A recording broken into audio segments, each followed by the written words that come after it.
In Luke 7, this is what I want to talk about, there's a beautiful exchange between Jesus and the simple woman.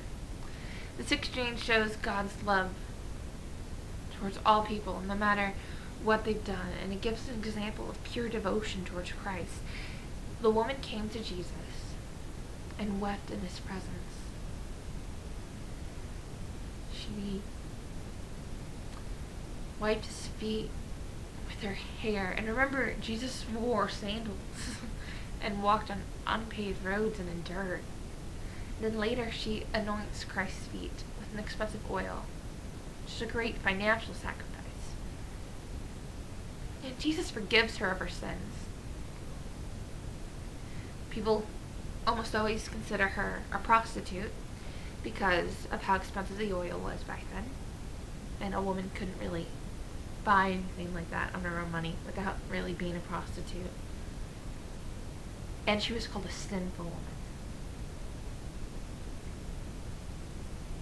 Now, it's a beautiful story, and it's a wonderful story in Luke 7, and I like it. But it's not Mary Magdalene's story. Her story begins in chapter 8. Mary Magdalene appears on the scene not as a woman with sin that needs to be forgiven, but as a woman with a problem. She's been possessed by 7 demons. Now, it seems rather suspect to me that a woman in the previous chapter could be Mary. The first reason is the book chosen to make this argument, and this is the only gospel that's really used to make this argument. Luke was so much more than just a writer. Today we'd probably call him a historian. Luke set out to make the most accurate account he could get. He didn't just write down things he had heard from one person. He went around and did interviews. He got evidence and he wrote down the truth.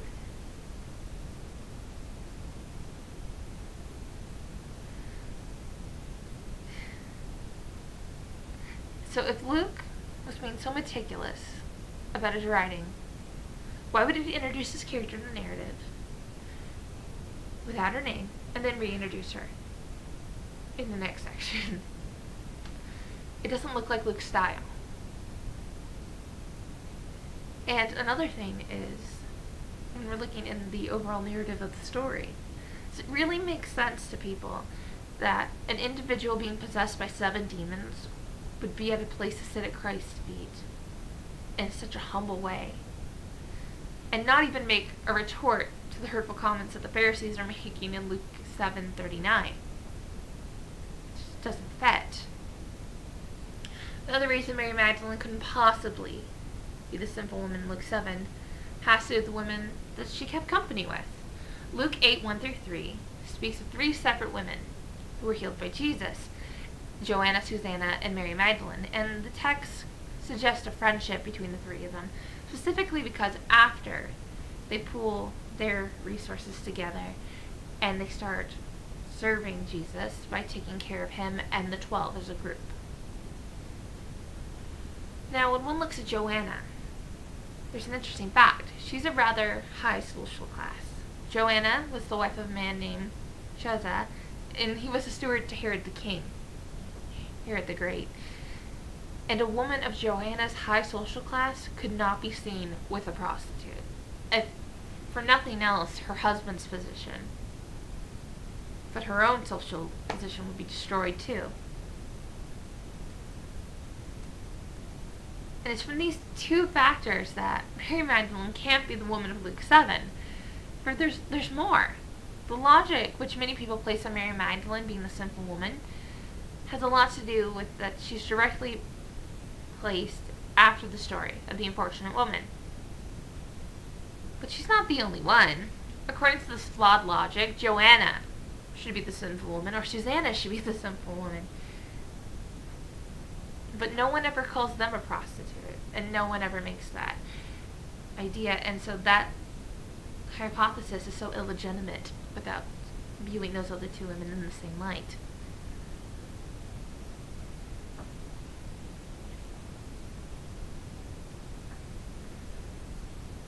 So if Mary Magdalene is not a prostitute or any of the things I talked about before that I'll probably do in other videos. Who was she? The real Mary Magdalene was a person of sad circumstances. She was born into a world where women were seen so worthless. Jewish men were known to pray, "Blessed is he whose children are male, but woe to him whose children are female." She grew up in a world where a woman's worth was based on her husband, and then tragedy struck her. Mary found herself possessed by 7 demons. And it wasn't only attack on her spiritually, but attack on her future.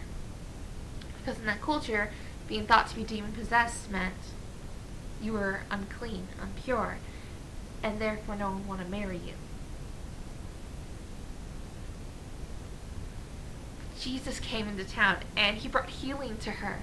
The demons were released, and she could live one of the best lives a woman could in the time period, especially for a Jewish woman. Mary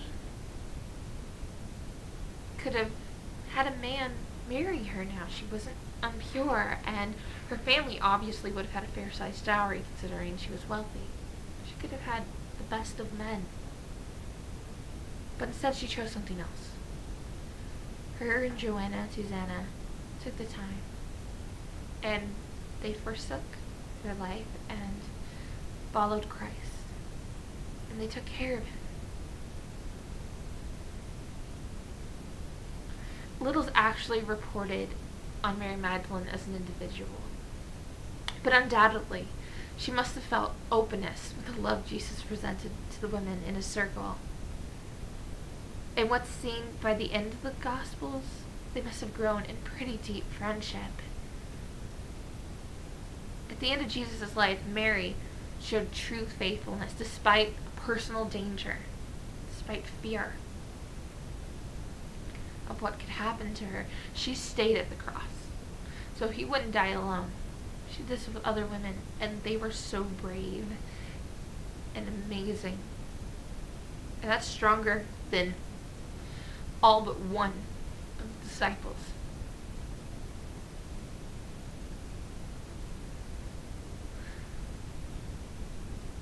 They had the courage. And then she went and warned him. And in John 19, we see that she's gone to see her master's body, but just a big surprise. Mary Magdalene received one of the greatest honors in all of history, absolutely. She was the first person to see the risen Lord. In a world where a woman's testimony wasn't allowed to be used in court because it wasn't of value, Christ revealed himself to her. And she didn't just stand there and hide it like a sweet little secret. Mary ran and she told the people.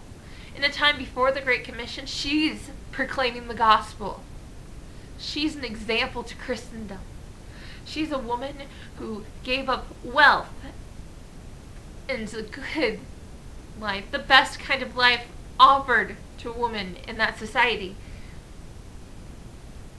to take care of Jesus and his followers, to follow him, to be a disciple, not one of the 12, but a disciple, one who learned from him. And she stood by him when men wouldn't. She was at the foot of the cross, and Easter morning, she's the one who found out Jesus is alive.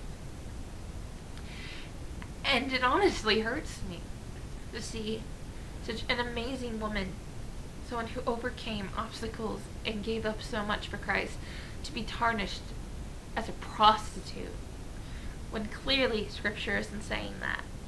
That's another woman in the chapter before. Luke 8 is her story, and none of the other Gospels have those two stories next to each other anyways. There are so many amazing women in Scripture, and there's no reason we should put this one down. I want to restore Mary Magdalene. I want little girls to have someone to look up to.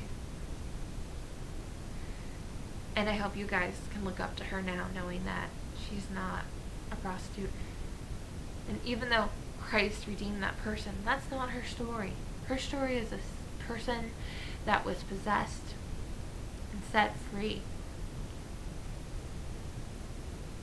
A person that gave up everything to be God's girl. Okay, guys, I love you all. God bless. Have a wonderful Easter. And I will see you all tomorrow.